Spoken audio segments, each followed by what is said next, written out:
breeze from the ocean mingled with the acrid scent of sweat and sun-baked dirt. Cole dripped with exhaustion, his muscles aching as he swung the rusted hammer against another jagged stone.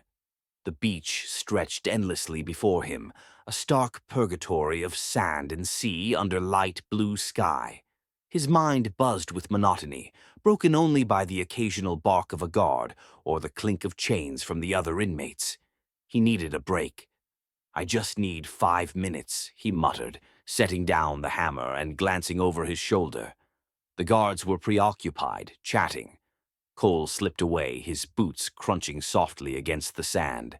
The beach curved away from the work site, where rocks jutted out like jagged teeth, forming a secluded cove. Cole leaned against a large rock, catching his breath and scanning the horizon. For a fleeting moment he pretended he wasn't a prisoner, a man chained by iron shackles and a cruel injustice he couldn't undo. His thoughts were interrupted by something unusual, bobbing in the shallows. It glimmered faintly, golden against the clear waves. Curious, Cole made his way to the water. A box, heavy and ornate, etched with strange patterns and symbols. Gold with black diamonds. The craftsmanship was ancient, almost otherworldly. A faint hum seemed to emanate from within. "What in the—" Cole muttered, setting it on the shore. The box shuddered. Cole scrambled back, his heart hammering. A sound escaped from inside, a voice, youthful and curious. "Breaker of rocks," it said, almost cheerfully. Cole froze. "What the hell?" The voice chuckled, deep and velvety, with a tone that dripped amusement. "Breaker of rocks, hear me well. Your path has led to my gilded cell. Open the chest, let us converse. I promise, my friend, your life will reverse." "Reverse?" Cole muttered, still half expecting to wake up from some bizarre heat-induced hallucination. "I speak truth, not jest," the voice replied, the box rattling slightly. "Do you not crave escape from your plight? From chains, from guards, from the endless fight?" "Who or what are you?" Cole asked, inching closer but still wary. "I am Enoch," the voice boomed. "First of three, the boundless Djinn, made by Alpha and Omega to dwell among men. You, dear breaker of rocks, have found my prison, and in turn, I offer you freedom." "A genie?" Cole scoffed. He pressed his hands to his temples, a dry laugh escaping his lips. 3 years in prison, and now I'm losing my damn mind." "Not a genie," Enoch corrected, a slight edge to his tone. "A Djinn, a wish-granter supreme. But alas, do not let the pride of my kind sway you. I only seek release." "Release?" Cole echoed, shaking his head. "If you're so powerful, why don't you free yourself?" "Clever boy," Enoch purred. "Ah, but this box is no ordinary trinket.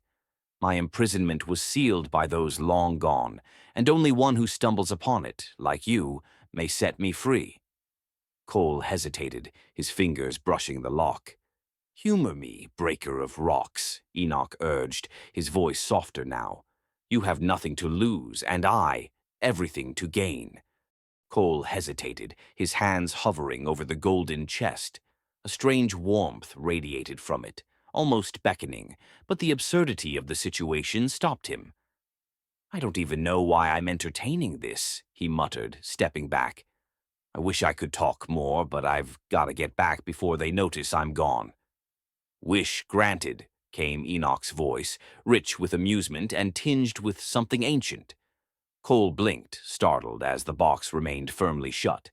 Shaking his head, Cole hurried back to his cell, assuming the events would fade like some fever dream brought on by the sun and his fraying sanity. But when he pushed the heavy iron door open, his breath caught.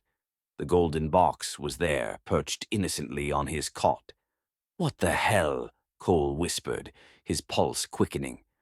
"Breaker of rocks," the voice came again, soothing yet layered with an unshakable command. "You doubted me, but I've come to you as you wished. The hour grows late. Shall we speak more?" Cole sat heavily on the edge of his cot, staring at the box. He didn't open it, not yet, but the presence of the box and the voice began to chip away at his skepticism. "Maybe I've really lost it," he muttered. Enoch chuckled from within the chest. To question one's sanity is often the first step to seeing the truth. Cole ran a hand over his brown hair and exhaled sharply. "All right, you're here. I don't know how or why, but you're here. What now?" "Whatever you desire," Enoch said, his voice laced with a theatrical grandeur. "Speak a wish, breaker of rocks, and I shall make it so." Cole snorted. "Yeah, okay. I wish I could be free, but that's not happening. Not for another 12 years, at least."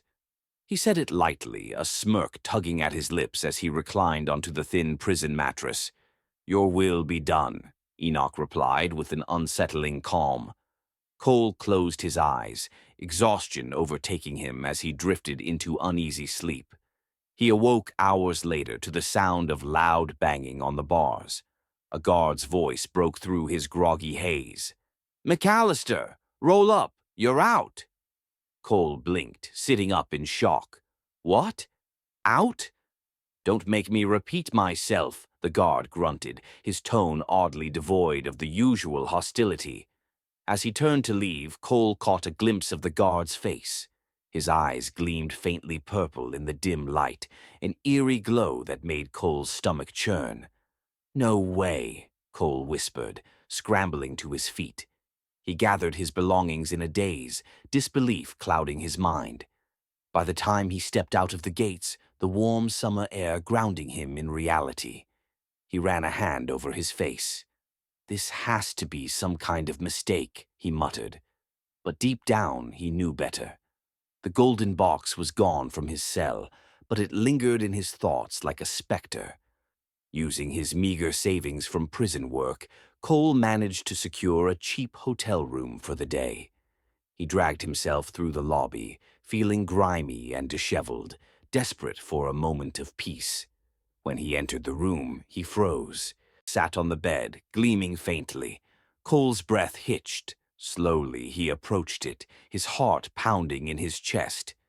"You really are real," he murmured, more to himself than anyone else. A deep, satisfied chuckle resonated from the box.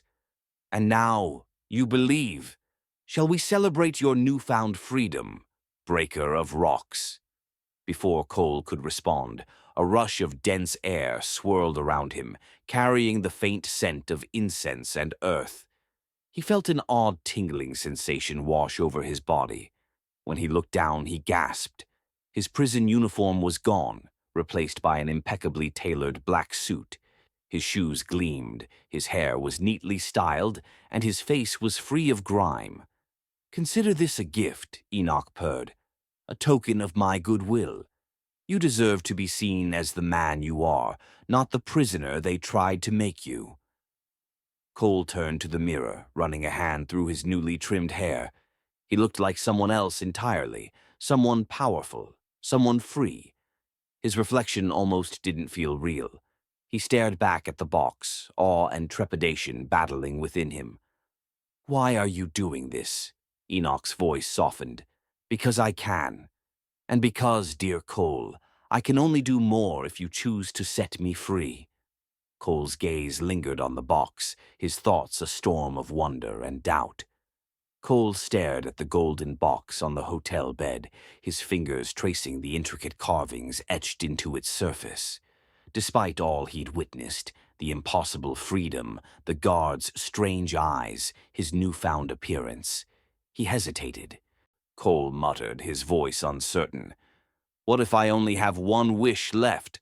I can't screw this up." From within the box, Enoch's voice rose, laced with an almost offended amusement. "One wish? Oh, breaker of rocks, your perception of my power wounds me." He paused, letting his tone soften into something more measured. "There are no limits to the wishes I can grant you, Cole. No magic lamp rules here."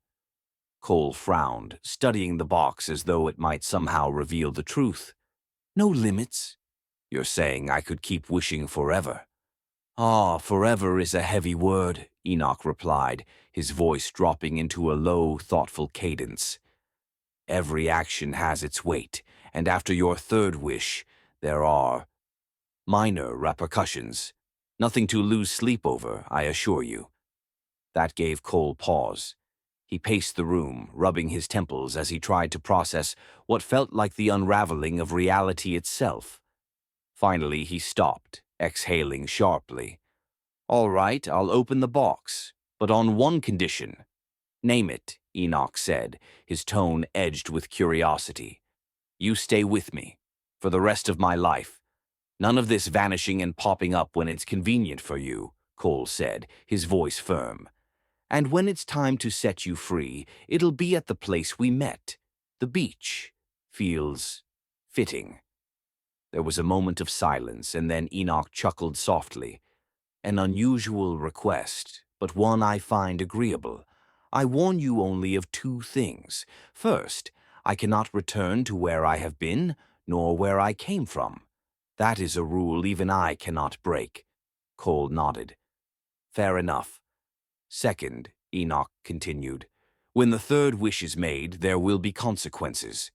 Small, like the ripples on a pond, but ripples have a way of spreading, Cole.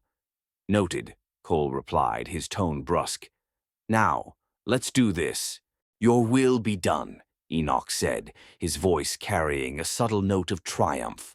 With that, the golden box began to glow faintly, its carvings pulsing with a soft purple light. The lid creaked open, revealing a void of darkness, so profound it seemed to absorb the light around it. At its center was a single cycloptic purple eye, glinting like a jewel, yet alive with an unsettling intelligence. Cole stared into the chest, his breath hitching. Is that you? The eye blinked once, slowly. Indeed, Enoch replied, his voice smoother and richer now, as though unshackled by the box's confines. Aren't you coming out? Cole asked, his voice edged with both wonder and unease. Enoch chuckled, a sound both soothing and unnerving. Patience, breaker of rocks. The night is late, and even the strong must rest. We have much time ahead of us. Before Cole could respond, the world around him blurred. A blink later, he found himself back in the hotel bed, the cool sheets beneath him a startling contrast to the warmth of the room moments ago. He looked around, disoriented, but the golden box was gone. Across the room, on the spare pillow, the purple eye glimmered faintly. Enoch's voice floated through the darkness, a quiet hum that filled the space like a lullaby. Rest now, Cole, for the dawn brings new possibilities. Cole's eyes fluttered shut, exhaustion finally winning out. As sleep claimed him, the eye remained vigilant, watching over him like a sentinel. Cole noticed as he stirred awake was the feel of silk. Smooth, almost impossibly soft, it glided against his skin in a way that was unfamiliar. His hands grasped the sheets, but something was wrong. His hands weren't hands anymore, not entirely.